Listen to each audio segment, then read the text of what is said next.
Child of God, I need you to dream. I need you to dream a lot. You have to be a dreamer to be successful in life. And this is something that I discovered at a young age. Actually, I was quite offended when one of my cousins said, "Oh, you're a dreamer."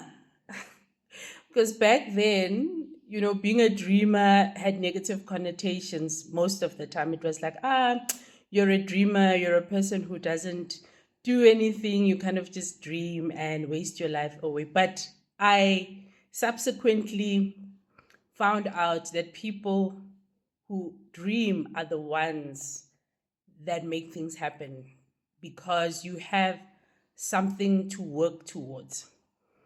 And I know dreaming, as somebody who grew up and came up in the township, is very difficult because, often you are surrounded by struggle and strife. You're surrounded by poverty, crime, problems.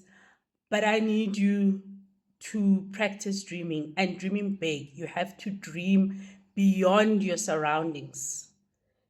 Dream about those places that you want to go, the places that you want to see, that perfect job that you want, that life that you want to live, that marriage that you want to have, those children that you want to raise. You have to dream about it because when you're doing that, you are actually creating that vision in your mind that you want um, to work towards. And I remember even in primary school, we still had corporal punishment, right? Because I went to school in the 80s, and so it hadn't been outlawed. And I remember this day, I wasn't actually dreaming, but this teacher, my English teacher, just slapped me across the face. And she's like, stop, he was like, stop daydreaming. And I'm like, WTF? Okay, Mopelong, right? I didn't say that. I'm not daydreaming. I was really quiet when I was in primary school, but I think at that moment he thought that I was, daydreaming, and I thought to myself, yo, I didn't say it out loud, like to myself, I'm like, yo, menir, I'm just like listening, and he's saying I'm dreaming, but honestly, as I progressed through life, I think that was a very seminal moment for me because I started having an interesting relationship with dreaming. I actually started to dream more because I thought to myself, what does he mean, or I'm daydreaming when I'm actually listening? But I think my thoughts were already running away with me. So what was happening is that what he was saying, I was starting to imagine. I was starting to formulate pictures in my mind about some of the things that he was reading and telling us. And so to him, it appeared that I was daydreaming, which in actual fact, probably I was. Probably I was. But that is something that you need to practice doing. I know that it's something that the world is actually, and society tells you not to do because it sees it as a waste of time, but it is so fundamental to achieving your goals and achieving your dreams. And I remember even in childhood, especially middle school to high school, what I used to do, I used to put posters in my bedroom of my dreams. Like if I saw something in the magazine, I'm like, yeah, I like this. I even, put posters of pop stars who I wanted to meet one day, even the ones I thought I would marry. Like I was that delusional. My mom used to just crack up. There was one point I was like, I'm going to marry Sylvester Stallone. Yeah, this guy Rambo is gonna be mine.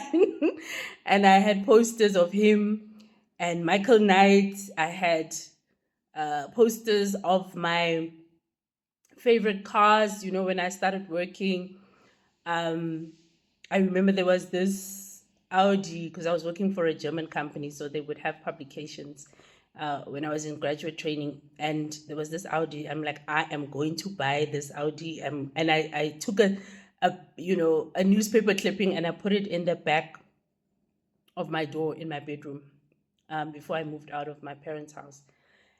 And I kid you not, I think 5 to 7 years after that, I bought the exact same car. And the thing about dreams is that you dream and you forget about them, right? You have to keep them in your heart, but you should not be attached to them. So it's almost like, okay, this is what I want, I let it go. And then I work towards my goals. And honestly, after achieving that and having that car parked in my garage, that's when I realized, oh gosh, there's actually power to this thing. So no matter where you are, no matter what circumstances you are in, I want you to dream big. Yeah, we call it a BHAG, that big, hairy, audacious goal.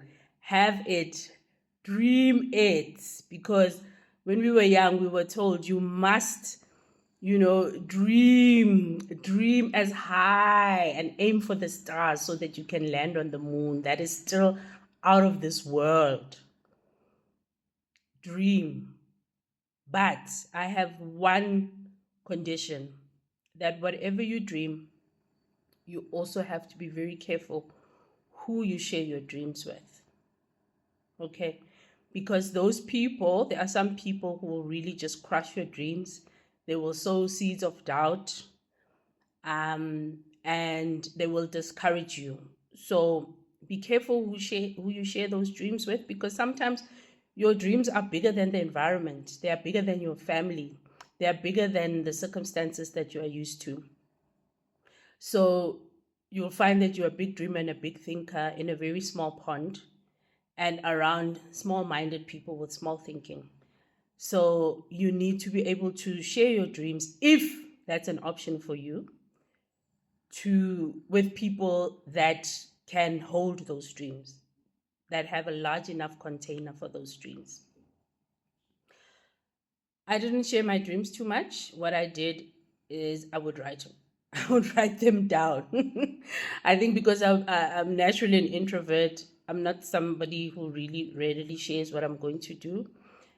So I would write them down or just pray about them. Like there would be days, and I still do that, where I'd be like, God, this is what I'm going to do, just, okay, let me have some clarity on what my next step is.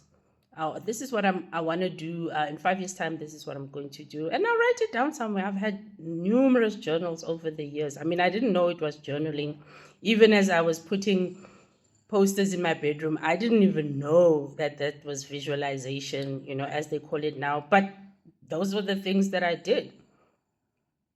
So it's important to dream big, but also be very careful who you share your dreams with, as I said, because sometimes they are too big for some people.